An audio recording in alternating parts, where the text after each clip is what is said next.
大家早上好，我是夏妈。今天我们的早餐是嗦米粉，用的童子骨熬的这个汤底比较鲜，你可以提前准备。我是昨天晚餐做的那个海带汤的时候熬了一锅嘛，特意留出来一部分。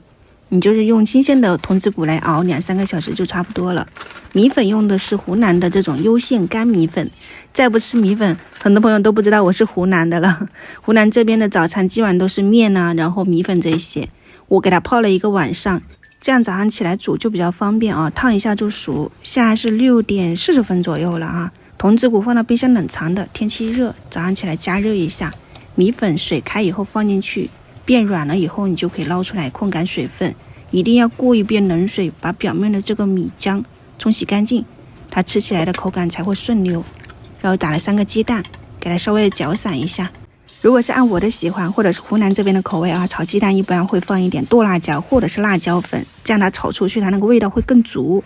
那早上的话呢，基本上都小朋友吃，就直接倒入骨汤，放一点盐跟胡椒粉，放上烫好的米粉、香菜、葱花，这种鲜香好吃的童子骨米粉，供大家参考一下。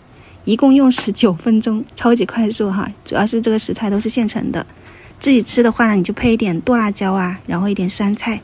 今日早餐供大家参考一下，还是他们3个人的份。我们晚上再见，拜拜。